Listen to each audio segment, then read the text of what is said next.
Today is April, Thursday the 16th, and I have with me four of friends from Florida Realtors, and they are from their own associations.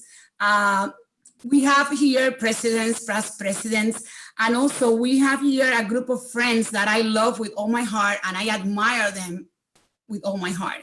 We're gonna learn from them. We're gonna ask them how they can be creative and make stability in opportunities with this uncertain time, let's say this way, right? So I want to say thank you for being with us in Larissa Talks today. And I want to introduce a very good friend of mine, Cindy Hayden. She's an Canadian Floridian. She's a full-time realtor with her husband and partner for 15 years.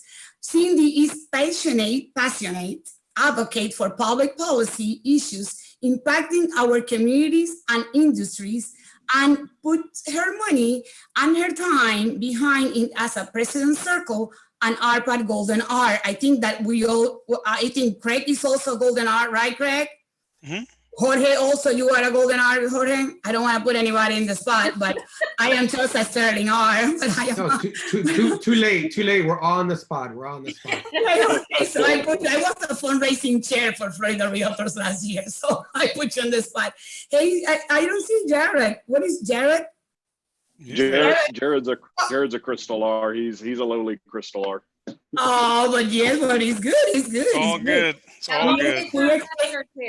We explain later what is that. So also Cindy is a current realtor organization for Pinellas, the 2020 chairman of the board. She's also served in several committees in state and national levels. We also have with us today a very good friend like my son, I think Jorge Guerra, our George Guerra Jr. He is the president and chief executive officer of Salesforce, which is RESFF, one of the real estate more aggressive and more, her firm is responsible, for example, for a lot of strategic directions and growth since they started in 2005. Jorge, or George, how we call in English, right? He has extensive experience as a former agent and founder and owner of Thriving Brokerage, an association executive, and a highly regarded keynote speaker.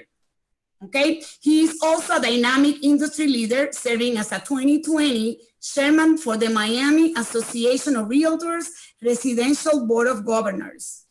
He's also the 2019 Florida Top 50 Brokers Chair, and he also being elected for the National Association of Realtors, and he was selected, he was not appointed, he was selected as the Realtors Emerging Business and Technology Forum, because I remember that I vote. I need to give you the short version of my bio, girl. My name is George from Miami. From Miami. Who's next? Yeah, he should have went last, man, with all that stuff. We should have had him go last. Yeah. Following him. Go with Greg. Who's next? Goodness gracious. I am Larissa's son or brother. That's all that matters. Thank you for having me on. I appreciate it. Thank you so much. Okay, we have Gerald Lowe. He's as what she said. He's a Marine Corps. We become very good friends, and I love him. He's a veteran. You can see he's very young, but he has so much passion, and because he's a Marine, right? He works for Remax Ultimate Realty, and he's also the 2020 president of the board for Broward, Palm Beaches, and St. Lucie Realtor. He sent me a short bio, but basically what I want to say from Jared, after you told me that I need to hurry up, but you have so much to say, every one of you. He's a proud veteran, and he's a former law enforcement officer in the Orlando area. Serving for almost 10 years. He's also president of I already say that, for the Broward County, and he believes now more than ever in the power of collaboration among realtors. And that's what we're gonna be speaking today. we're going to be speaking about our spirit, how we need to maintain, to be created, and create a stability for ourselves and for our customers. And I don't want to leave this for the last, but it's because we are neighbors, right? My dear good friend and brother, Craig Wilbur. Craig is 17 years in business. He's a past president for Gainesville Association of Realtors, and he's the founder for the Team Dynamo at Keller Williams in Gainesville area. The Team Dynamo is one of the, for not say the number one more prestige team, top success of business for his area. So I want to leave you with all these, and every one of you, I'm going to be continuing because all of you have so much to say. I want to leave you. We can say that we have an era before coronavirus and after coronavirus for real estate. What you can say for all your markets? All right, I'll start. So the, obviously we don't know what the after coronavirus is going to look like because we're still in it and we're waist neck deep in it right now. So it'll be interesting to see how long this thing lasts and, and what the world's going to look like once we can get back to, thinking a different way than we do at this very moment. So I don't know, but I can tell you this, the market prior to this event, was raging forward. There's no question about that. It was very, very busy, lots of activity. I personally thought that maybe last year was going to be kind of like the ceiling. And then it's been like 8 years. We've been, in this huge, activity increase. And so I figured this has got to stop at some point in time. Of course, we didn't anticipate a brick wall hitting us like this. But yeah, it's going to be, it's a lot different now for sure. But the good news for us in Florida is that we're still able to do business as long as we do business the right way. And I hope we get a chance to talk about that today. Of course. How do you see, this is in the Gainesville area, how do you see Cindy in the Pinellas area, St. Petersburg? Can you explain a little bit, because we have a lot of people from Latin America that sometimes they don't know about counties and how we call counties. When you present yourself, if you can say the major cities that you're representing, please. Yeah, so I'm in Gainesville, Florida, which is north central Florida. So we're about within 2 hours of a lot of big cities. We're a smaller city in Florida, but we're within 2 hours to Orlando, Tampa, Jacksonville, Daytona Beach, St. Augustine, Tallahassee, and about an hour south of Georgia. So we're the north part of that area. In our area, we basically in Gainesville have the greater Gainesville area. So we service Gainesville and some other counties that are surrounding the Gainesville area. Perfect. Okay, Cindy, what about you? So I'm in the St. Pete, Clearwater, Tampa area. And we've been tracking, actually a month ago, we started tracking daily what the market's doing so we could see between the month supplies, the month updates. And our market actually is, we were down 1.9% last month in closed sales, but volume, we're seeing last week was more pendings and more solds than new on the market. So before this hit, like Craig said, we had 2 months, a little over 2 months supply, and we had 27% fewer homes for sale this year than last year. So, one of the things that I want to say is that sometimes these numbers, when some of it is off, you got to compare it. It's like somebody saying foreclosures rose by 100% when you had, 1 and you get 2, right? So we have to put it in context. I will tell you that we also just started tracking daily the price decreases in the back on market. And what we're seeing is, again, listening to the news, price decreases. I looked at 280 yesterday, and 16 of them adjusted out of back on market. And it was like most of them are under 3%. So really, a lot of times that's a factor of, really as realtors getting it back in front of buyers who are at home. Sellers will make those little adjustments, but we're not seeing drastic changes. And for myself, we put helped 2 new sellers get ready to go on the market and put 2 houses under contract. So we'll talk about how we're doing that, but there are definitely people, like Craig said, that need to buy. And what I would say most to me in this market, which is really refreshing for those of us that have been in it a while, is it takes me back to like 2010 and 11, because what I'm experiencing is the people in the market are sellers that have a reason to sell and buyers that have a reason to buy. And the professionals that are showing up to work, they're not on Netflix. And so we're having these conversations about how do we come together and make a win-win scenario? And people are, sharing the risk, because sellers risk there be a short-term loss in value if somebody's, infected by their job and come on low, and buyers are going to miss the interest rates, and everybody's like, all right, let's talk about this. So I see really good things happening, and the real question is just how long it lasts, right? So I'll just wrap up. One more thing is I met with the chief appraiser today, and he's like, they currently see no impact to the market. We came off 3 months. So for once we're looking, appraisers are looking backwards. So we like them, right? Usually we're going forward and we're like pissed off because they're not catching up, right? But in this moment, finally. Right? So, what about your market, Jared? What about your market, Jared? You are mute. So we're the Broward, Palm Beaches, and St. Lucie area. So we're on the east coast of Florida, from just north of Miami all the way up through St. Lucie County, with the exception of Martin County. As you know, and Georgia hit, I'm sure, a lot more on this. The Miami-Dade and Broward County markets were definitely the most heavily affected markets during this time. There were some very, very extreme measures put into place and I'll speak just on the Broward County market because I know Georgia go into the Miami-Dade market. There were some very extreme measurements put into place and executive orders put into place originally that was preventing us from doing our business in essence, at least in the Broward County and Palm Beach markets.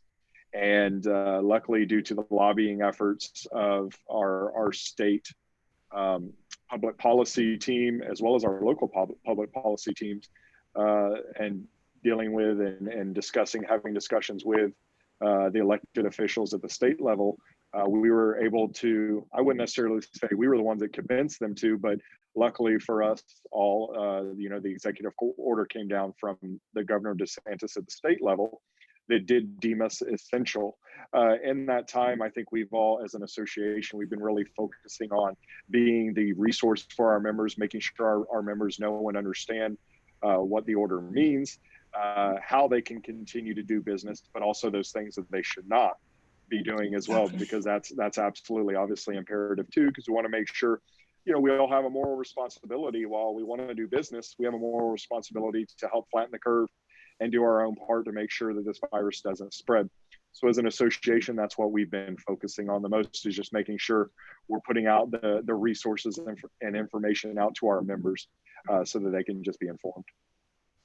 Okay, so basically, what about you, Jorge? How do you feel it's impact your market, and how do you think it's on before or after, or how do you think your market is running right now in this moment? So you know what? South Florida is a world market, and the world market doesn't stop.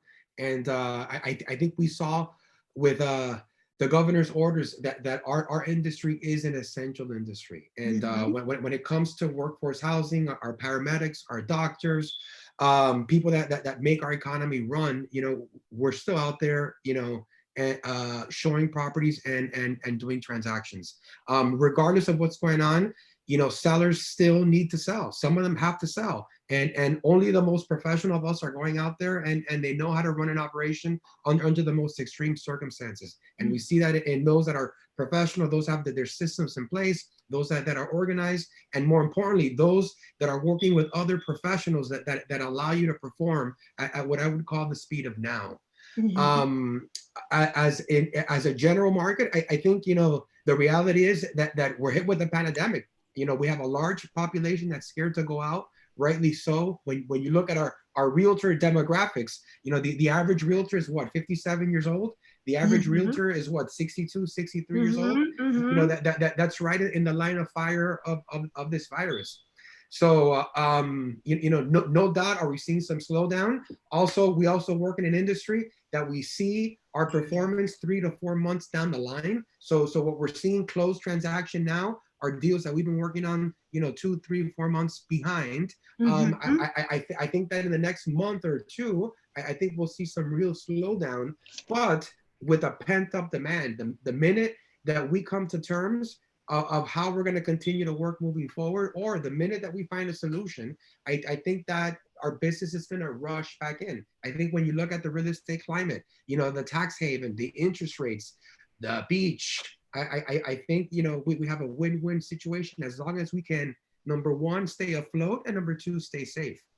Okay, perfect. Do you know that the four pillars of any society, it's health, security, and also food and shelter. So that's why we became business essential, because we are in the four topics that needs to be, so anybody needs to have, right? Any family needs to have a food in their tables, shelter in their head, and food and security and health.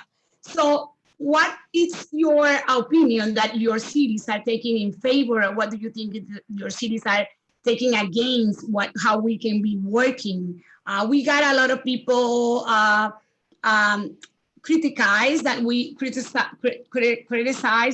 are still working. We have different opinions, but still, I think we are not saving life, but we still have the rights to help somebody that needs a shelter, right? Yeah, so I think it kind of goes back into the whole understanding that shelter is essential, right? So I'll give you an example. I had someone call me just last week. She's 82 years old. Her husband is 76 years old. And she called me up because before all this pandemic started, they had already, you know, started building a new home to downsize into. And that house is actually getting ready to be built in a couple months. And so she was recommended to me. So I went and I talked to her on the phone to find out that she's got to sell her house to be able to get into that house. So they don't have the ability to carry two homes, and a new house and then the old house and everything, and maintain both of those homes. And so she has to sell her house. And so I was able to walk her through a process as far as how we would do that, so that we maintain, you know, proper COVID-19 restrictions, and that we stay in line to keep her safe, to keep me safe, and not to spread the virus anymore.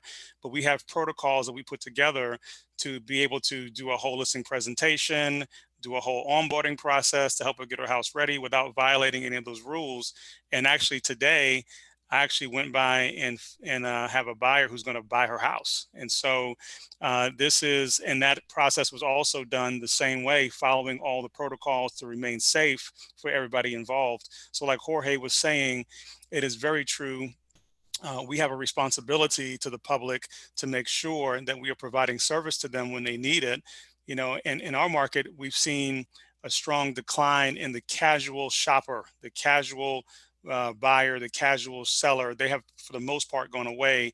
So the people that are in force right now in our marketplace are people who have serious needs to sell and to buy. And we have to be present for those people and make sure that we handle them differently than we did just a couple of months ago. That happened in the north side of the Florida side, but what happened in the south? What do you think about what Craig just said? This is the same thing? I mean, when you say shelter in place, the keyword that he just utilized was shelter, and that's what we're providing. That's the exact service that we're providing. And to piggyback on what he said, we have a lot of healthcare professionals that are coming into Florida to assist during this pandemic, and maybe even some of them that are actually looking at making that move to Florida via that assistance that they're providing short term. Those individuals, it's an immediate need for them to have housing. And as Craig said, it's the people that actually really and truly need the shelter, need the homes right now, need somewhere to be, that we're providing service to. It's not the casual, well, I'm thinking about buying, let me go out and look. Like Craig said, it's the people that are ready, willing, and able to purchase now that we're dealing with. And we're not out there showing. Sorry. No, sorry.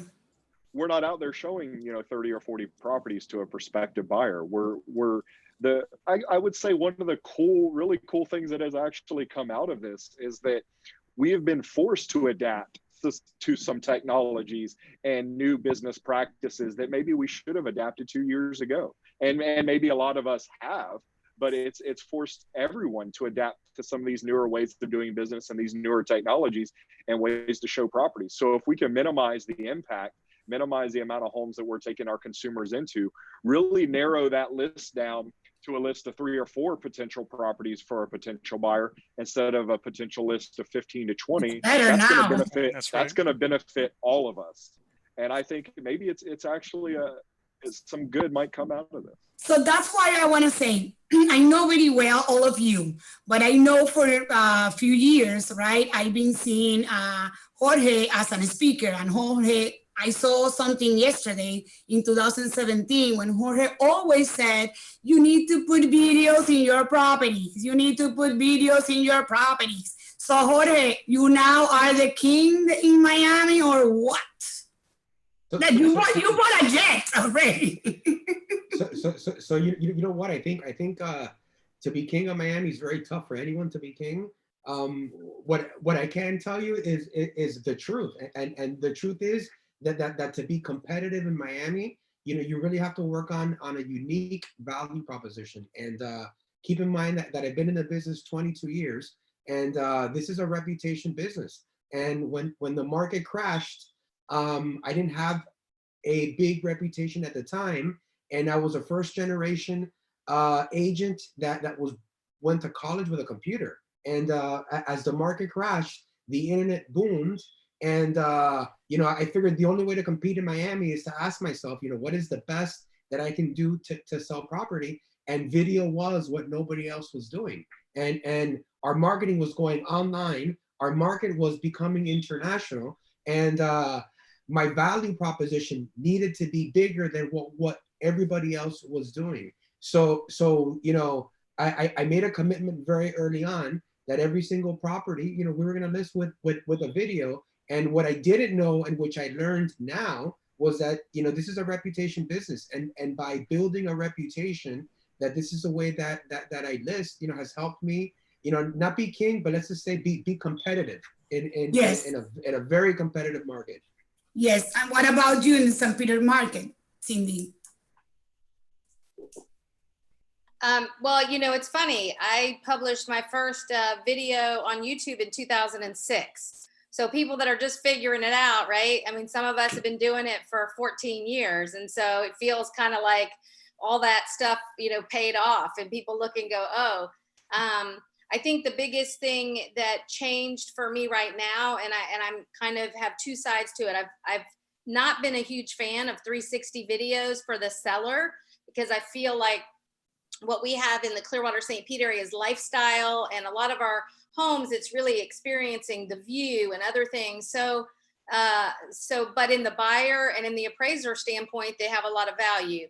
Right now in this situation, I am doing both, videos that move like a human would and the 360. So we'll see what happens. I mean, I think we're all embracing some new stuff, but I definitely think anybody that's put off video is behind the 8 ball and trying to catch up. And, when they look at the 4 of us, and they think, oh, it's like, well, again, we've been doing it a long time.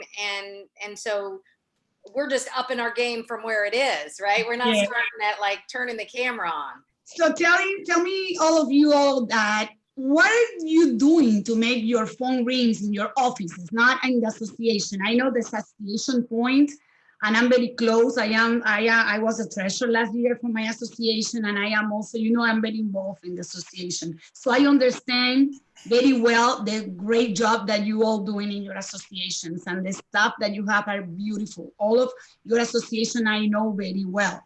But I am asking, how do you, Jared, Cindy, Craig, Jorge, as a broker or as a realtor, you do that you can help our audience to see how they can do something different to make their phone rings during these uncertain times? How can you create that momentum to call people for you?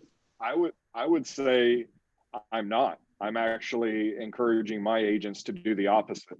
I'm encouraging my agents to make those warm touches to their consumers, to their database, to their sphere of influence, and just checking up on them, asking them how they're doing, asking them if there's anything they can need. We as a realtor family, we talk about all the time, we do so much to help each other out, and we do so much in our communities. And if we build and create those relationships now, and or reach back out to those relationships that we've had in the past, when this is all over, we're going to reap amazing results from that. So I'm actually not as worried about making my phone ring as I am encouraging myself, setting the time for myself, but encouraging my agents to make those warm touches out to their database and sphere of influence, and just seeing what they can do to help their fellow realtors out, but also their consumers and the people we serve. I understand that, because I took that position too. And I was also, I don't want to promote any house for sale in the company for the last two, the beginning of after the 19, we closed our office on March 19 to the public, and we go all virtual after 19. So I was not feeling well promoting properties for sale at some point, but this is what we do, right? So I also was giving the customers the phone call. How are you from the heart? Like, how are you authentically, right? So what are you doing, Craig and Jorge and Cindy? So, from my perspective, it's always the same thing that we always did. It's touching people, right? So I think if you are, I think maybe it's an awakening now, because it's like, oh, okay, we should call people and see how they're doing and check on them. Well, we should have been doing that before this all happened anyway. So I think it's a matter of just doing the same things that you were doing before. If you haven't been doing those things, and yes, that's what we're doing also, because people just need assistance, create resources. We, in our team, we talk about coming from contribution and coming from value.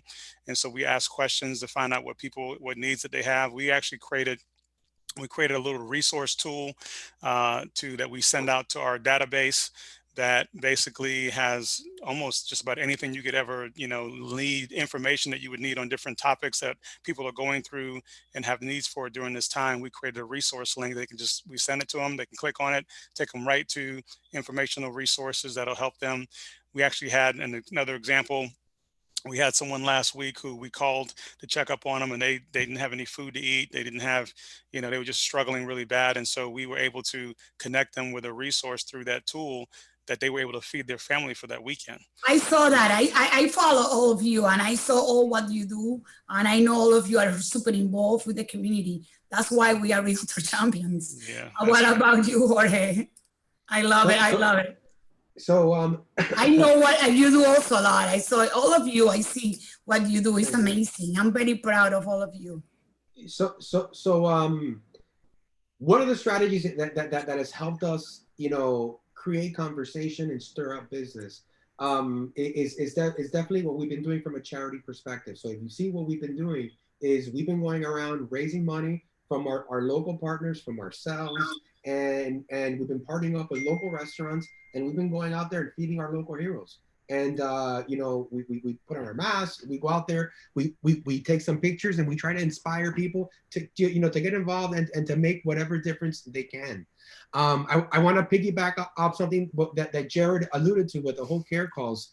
Guys, I'm about to get over the care calls. I think we have to get back to work. I think the last 2-3 weeks, okay, how's everybody doing? But guess what? We can't stay quarantined forever. And the reality is that COVID's going to be with us for a long time.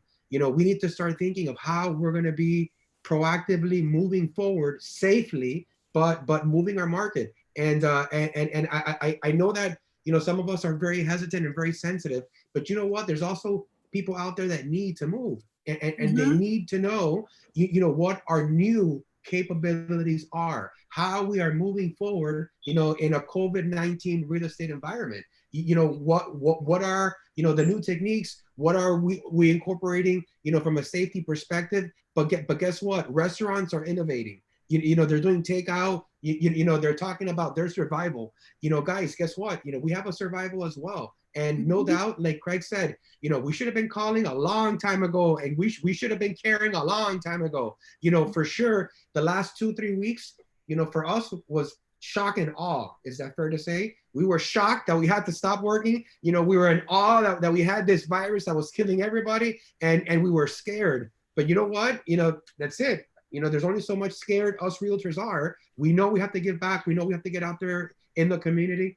The question is, how do we do it now smartly with tech? And I'm going to say we need to start flexing on a new value proposition and one of safety, cleanliness, processes and tools and technology that we're going to use to help move our market forward safely. So I think that we need to have more, I think we need to start working when we come back. We're going to be working with our Listen, maybe let me tell you, maybe I say that because I'm a broker and have overhead that I still need to feed. So we know we still gotta get moving. Yeah, and let me share a couple things that have been impactful, and that is, first of all, you know, I feel like we all have the ability, and our agents and people we work with should have that ability to really talk the facts of the market and not the fear, right? And we know For sure. fear sells papers, but it doesn't help, you know, buyers and sellers and realtors out there, and it can be a self-fulfilling. So I've been doing that, presenting about the data, and it's been interesting to see people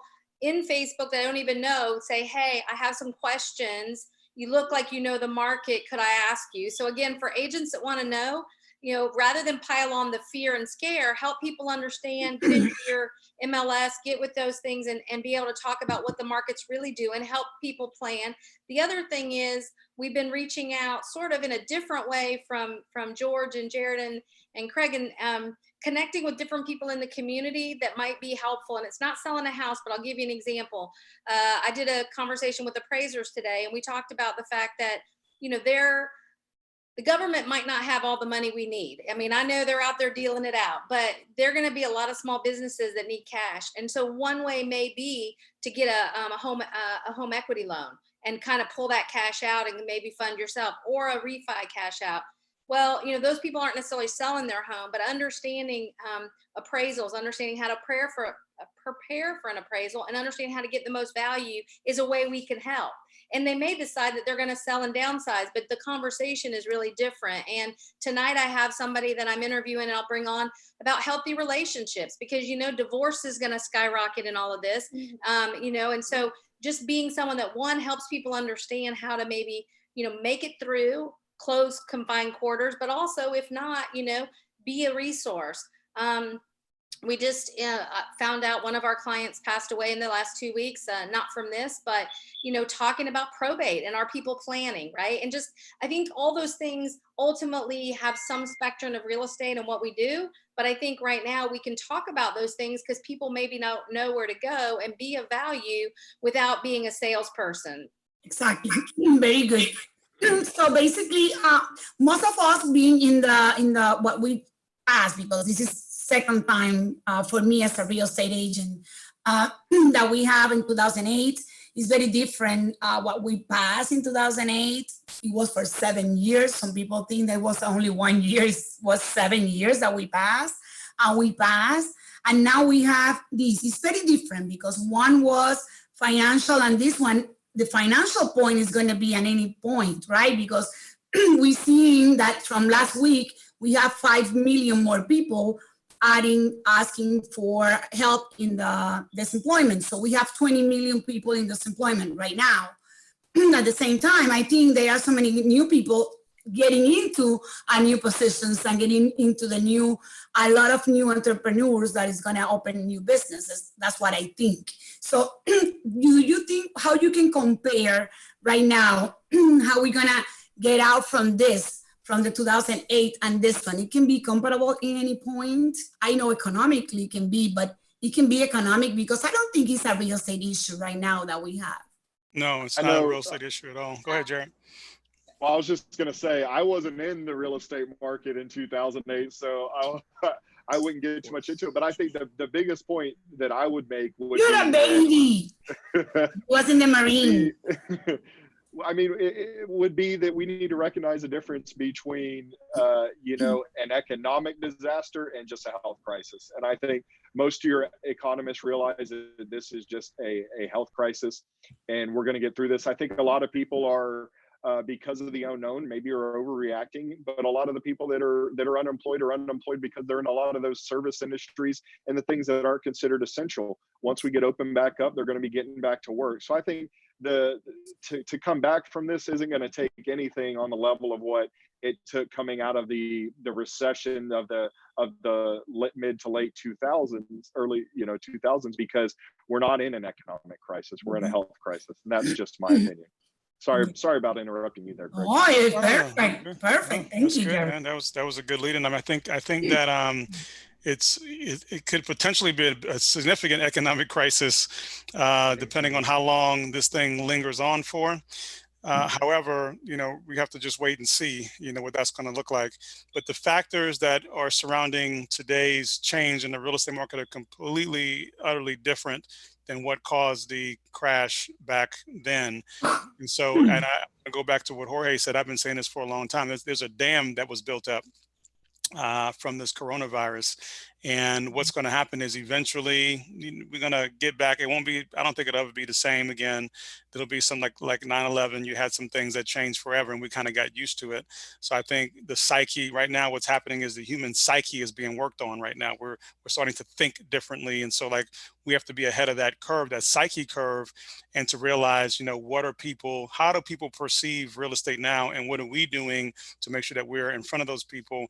And how many people right now we're going to buy right now and buy and sell that they just press the pause button. And so now they're waiting.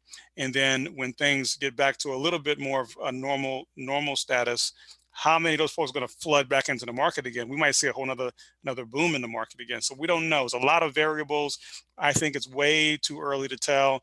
I have not seen a decrease in the amount of, people testing positive for the disease and that kind of thing. I think until that happens, we got to just kind of wait and see.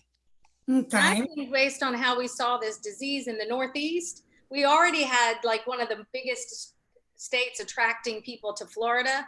And I think we're going to see an increase of people in the Northeast that move this way. Coming this way. I think we're going to get a net positive.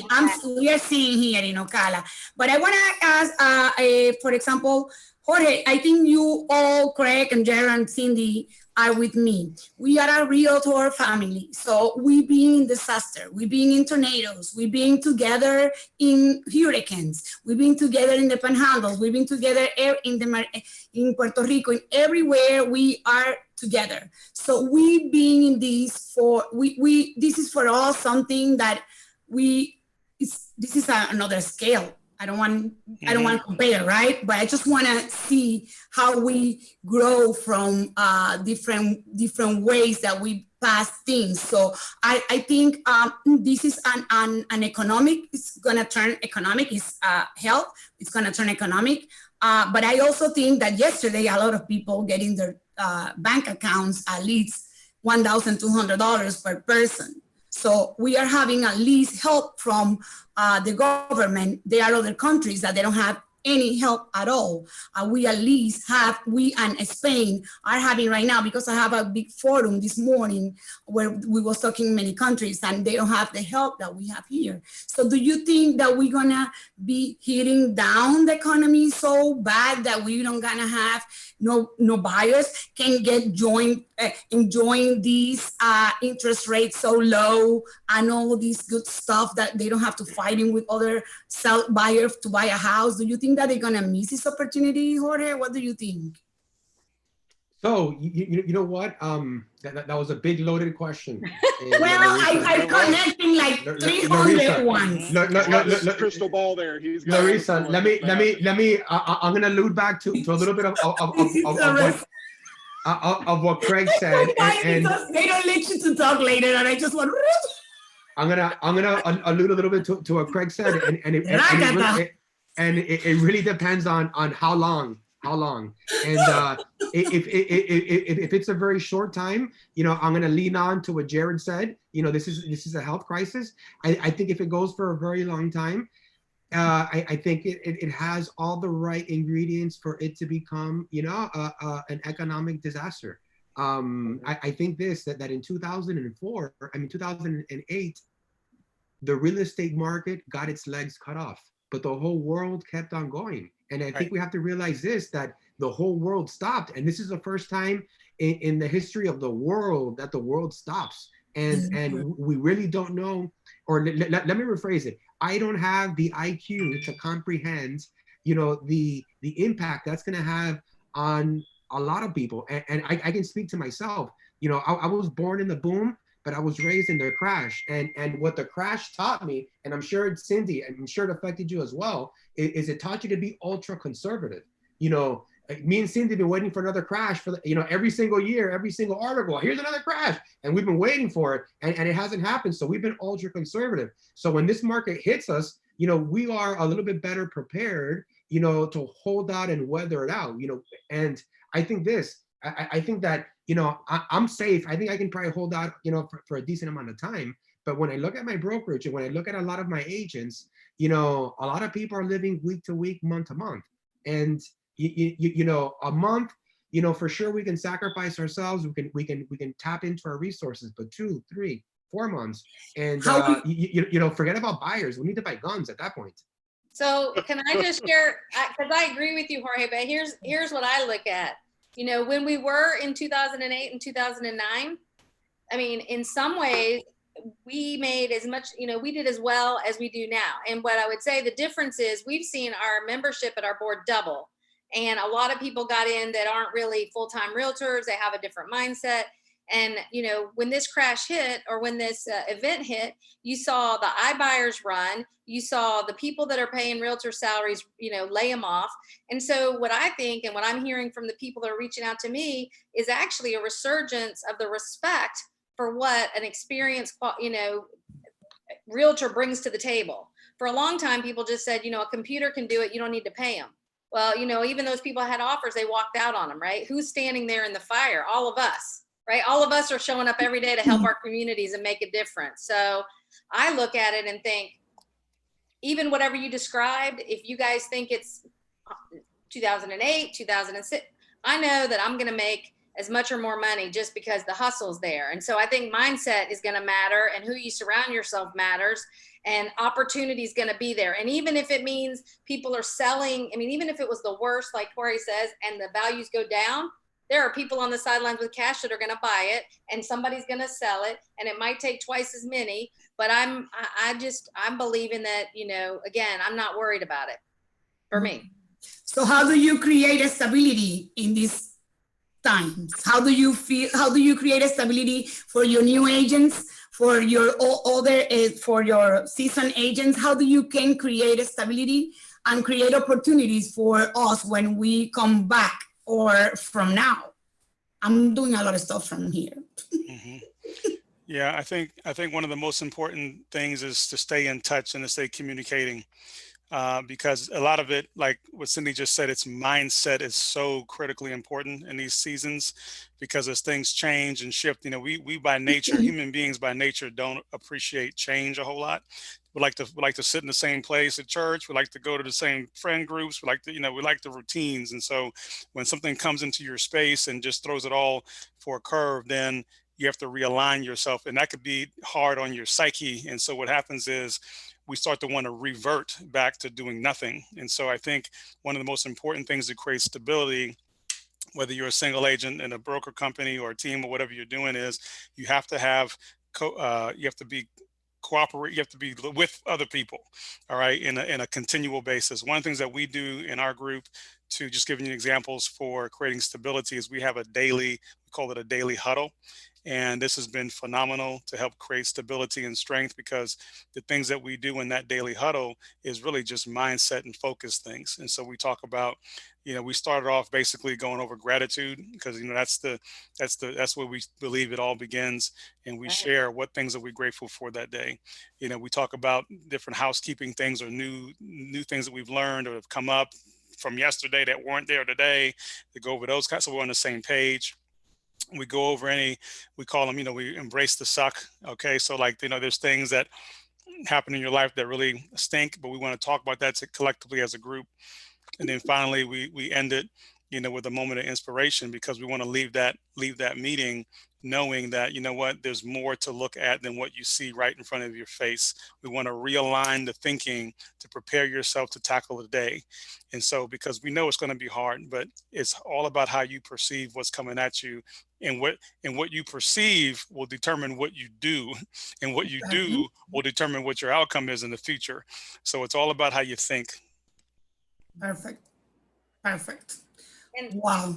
And one thing that I think all of our associations do well is, but I know as president of ours, we were committed to education. And so in the month of April, every day except one, people are able to get NAR designations at almost the original NAR royalty price. So, there are people 5 days of CIPS this week getting it for $75. And so I think that, if people, I hope people are using this time to grow their skills, whatever it is, take an honest assessment. You know, quite honestly, I've been doing some growth myself because I got into the market and helped a lot of luxury buyers. And then I helped a lot of sellers in a rising market. And I've been really making sure I can communicate effectively what they need to understand in a shift, right? And so each person needs to look at where they might need a little buffing up, get with people, collaborate, learn, make yourself better in this time. Like this time when we're at home, it should not be on Netflix. You know, I mean, again, sometimes. Well, again, sometimes, but during the workday, I mean, again, the people that aren't working right now, like Jorge said, in 3 months, you know, they're going to see nothing was sown, so nothing's growing, you know, so that's how that works. I mean, in this house, we are in quarantine, but we work every day. We wake up at 6:30. My daughter has a school at 8. So my husband has a conference call. I have a lot of conference calls since 8. We do the same thing. It's just that we're going from the bathroom to the office, and from the office to the kitchen, and then to the patio, you see, and then I'm going outside. My husband is the one going more outside than me, but we create our life here. And I think we are blessed in this industry because we have everything in platforms that we can continue working, right? Do you see any situations in title companies there in your areas as the title companies are working fine, the appraisals? Do you see any stop in any ways for the pending files in your offices? You know what? I think there's some small banks that weren't technologically equipped to go remote, but I think I can speak for a lot of us on this panel. We all work with a team of professionals that are with us because they're able to pull it out of anywhere. Again, you know, this under the water. Yeah. Well, you know what? I think again, you know, you invest in a team throughout the year. You invest in collateral. You invest your time, your training. You know, and this is where you shine, and this is where you have to come out. So I think that anybody, I think anybody who needs to sell or buy a property needs to work with a professional more than ever, just because of what can go wrong and our ability to make it go smooth. So yes. No yes. question. No question. Yeah, 100%. absolutely. True. We have few questions here. I don't know if you want to, they don't say to who, but I just want to should hear the questions. We have how do see our real estate industry changing because of this pandemic? Who want to say? Well, I will share just one example, and there's many things, but you know, I noticed that a lot of us as brokerages, as associations, traditionally are more like hierarchical, and this is my territory, this is your territory, this is my castle. And we've had the opportunity through this to collaborate with at least 10 associations and share and shorten what are we learning, how can we help our members, you know, how can we trade off what each of us has. And I think that, you know, I've been on calls every morning with a KW friend of mine in Coral Springs. And, you know, I've listened to Craig's open house. I mean, I think it's this more collaborative. I think get out of like, you know, this whole thing that somehow not working with anybody else. I don't know what that's about, but I think the competition less, cooperation more, which is where you guys started with it, right? It's my inspiration this year was the geese and the way they fly in V formation. I call it the power of V, but we can all lift each other. And I think in this, the ones that survive will be the people that know how to work with each other, you know, and help each other, and know that we all, you know, end up finding the people that are best to work with us. You know, that's been what I find and believe. You know, we call it Be the Buffalo. So, you know, the story of the buffalo. So the cows, when they're out in the fields in the big torrential rains and the storms come, the cows, what they do is they run away from the storm because it's scary, it's intimidating. And so they run away from it. And so they scatter. Ultimately what happens is the storm catches up with the cows, and then they stay in the storm for longer. But the buffalo, on the other hand, when they see the storm coming, what they do is they actually decide to get together in a tight herd, and they attack the storm head on. And so what happens is they're safer because they're collectively merging on their own strengths, going straight through the storm, and their exposure to the storm is a whole lot less time because they've worked together and locked arms and gone through it together faster.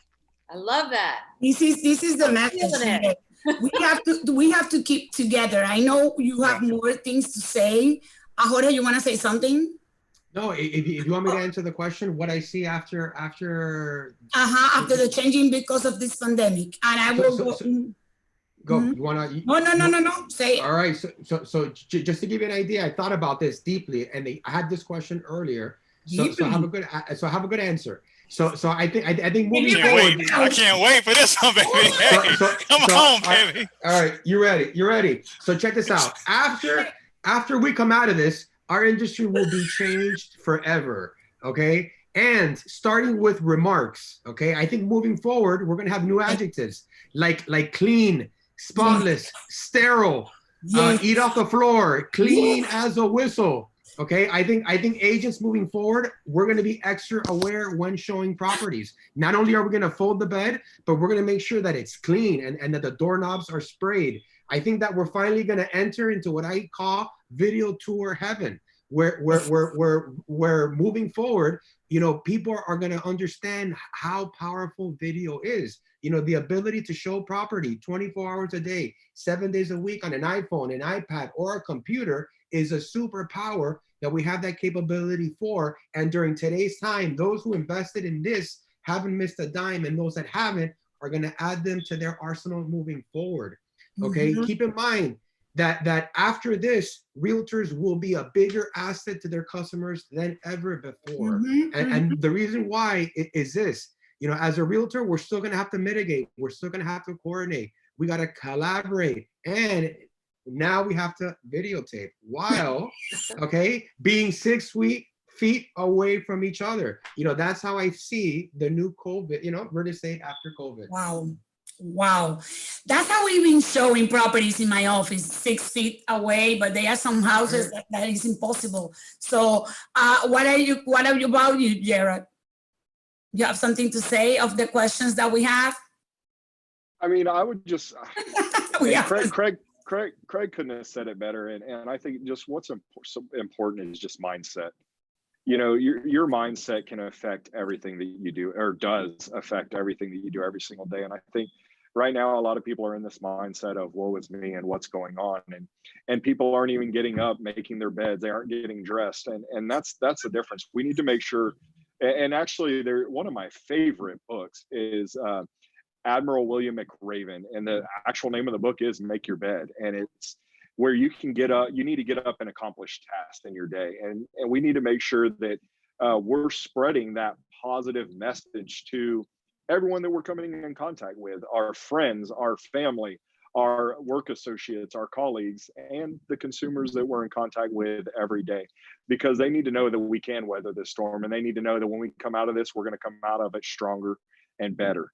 And so at the end of the day, I think mindset is the biggest thing that I've been thinking about myself, but also talking about a lot of my agents with, is just having that positive, optimistic mindset and getting up every single day and still going about and accomplishing tasks every day, not getting up at 10:30, putting on Netflix and watching it for the next 8 hours. We need to make sure we are still working, because as George mentioned, you know, we can't wait 2, 3, 4 months to get to work. We've got to have that pipeline and that business in place now. It's getting a lot of organized. So we all looks like we are very super organized, so we can working from home. There are some people, they are not organized and they cannot work from home. Working from home, you need to be super organized. And as a woman, it's triplex, because we put a washer, and then we send an email, and then we go to put a rice. Thanks God for all these things that cooking alone, that I don't get more burns, but because I put something and then I forget, oh my God, I forgot. And then, you know, but we can manage all that, but we need to be organized, right? Right, but I think that's why Craig's message was even that much more important, because at the end of the day, everyone's lives have been thrown into chaos. You know, people are used to being home with their kids, homeschooling their kids. People are used to the new normal that is right now. So that's why it's even see the homework before. Right. It's even more imperative to be reaching out to those friends and family members just to make sure they know that there is support out there, because I think a lot of people right now don't feel that there is. They just don't know because they're so overwhelmed by what their daily lives are bringing them that they just don't see the positives out of it. So we need to do the best we can to make sure that everyone knows that we are there to support them and help them in any way. Excellent. I have a few more questions that I don't want to get. We are almost getting to the hour that we are supposed to be 1 hour on live. But I want to tell you something before I'm going to another questions that I have here. I saw the other day, my father sent me some videos sometimes, and my father, okay. He sent me some videos, and I sometimes say so many, but sometimes I see some of them. So this one, it was before like 2-3 months ago. And it was, maybe you saw, it was a police officer driving. It looked like he's going, it was live, something live, but the message was excellent. It was, for me, it was coming from the turnpike, coming down the turnpike with a huge rain. And he was having his partner next. So they was in the car and they said, "Oh, officer, stop. The storm is coming. The tornado is coming. You need to stop. Do you see everybody's stopping?" He said, "No, we need to continue. We need to continue." "Why you need to stop? This is too much. This is too much." "No, we need to continue." And then the tornado passed. And then they was in another place. And then he looked back and he said, "Do you saw the people stop in the storm? These people are in the back. We already passed." So sometimes when you are in a tornado or in something like that we are having, we need to, this is my favorite word, focus, that I know. I was trying to save it for the end. I'm saving that for the end. You need to continue what you want to do, and continue like a horse like this, like continue. And I think we're gonna pass, and when we pass, the people stop because, "Oh, I'm gonna see Netflix, it's a vacation, or whatever." They're gonna be a stop in the back. What do you think? I agree. No me lo expliqué. No, listen, it sort of made some sense, right, Craig? You understood what she said? You understood? Yeah. Well, listen. You want to answer? Listen, I speak Larissa. I understand it. I understand. She lost me at focus. Hey, but here's the deal. Listen, this is what I want to say before we get off this call, because it's important. I want to make sure this message gets out. There are two very important things that we have to keep remembering at all times. Okay, two most important things. Number one, to sit around and do nothing at all is a big problem. Don't sit around and do nothing. If your intention is, I'm talking to the real estate professionals now, if your intention is to stay into this business beyond 2021 and beyond 2020 even, to stay home and do nothing at all is a mistake, in my opinion. You have to engage at some level. Number two, most important thing is we cannot do business, the whole entirety of our business. We cannot do it the same way we did it before. Follow the rules. So as we engage in helping people buy and helping people sell, follow the rules, use caution. Don't take this thing lightly. Continue to do things the right way. Take your precautions, keep your distancing, follow the rules, because if we don't do that and people start getting sick because of what we're doing, we will get shut down. No question. I'm gonna give one other thing and then I'm probably done here. The last thing is this. What I did in Gainesville is we put together a group of just, agents, top producing agents in the city, because I wanted to have a forum that we could, talk about what's going on. What are you hearing? What are you seeing? What are your brokers telling you? What's your business been like? And we're sharing best practices. This is called being like the buffalo. And I don't care what real estate company you're with. I don't care how big or small, how long you've been in the business. If you're producing, if you're actively engaging in real estate every single day, we want to get together on a regular basis, talk to each other, learn, and share ideas. We've been sharing ideas, best practices with all companies in our area who want to be a part of the group. So it's been a very, very empowering thing. And that is what I think we should all be doing in our different markets. That's who we are. What are you doing differently, everybody there? What do you do differently? Well, I can tell you that since this pandemic hit, I've gone back to zero tolerance to be around negative people. Come on. So I just, again, I can be supportive for clients or listen or whatever, but just know that there are people who are, again, I'm about taking some positive action. Again, we all talked about, we don't have a crystal ball. We don't know where it's going, but we do know that there's blessings in it. And again, you get what you focus on. So that's back to your focus word. My focus. I believe in focusing on what we can do and not sitting there whining about how it changed, the good old days, whatever. And I believe that, again, the people that are on this call and the people that we associate with are going to actually probably look back in a year and say, we're actually doing much better.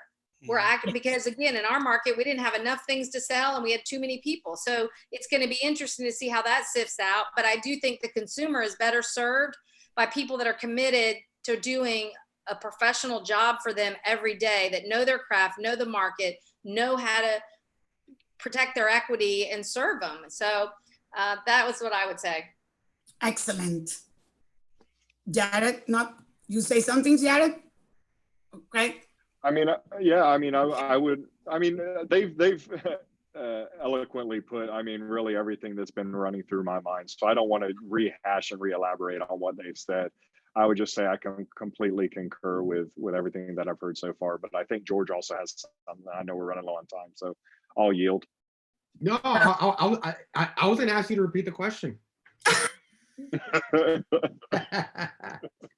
Well, I have a question that you're going to like it from Francisco Angulo. He says, where is Jorge going that he's on his private plane ready to take off while he should be in quarantine? So you know what? I'm not going anywhere. I call it marriage therapy. 10,000 feet up in the air, away from my kids and my wife is what keeps me sane.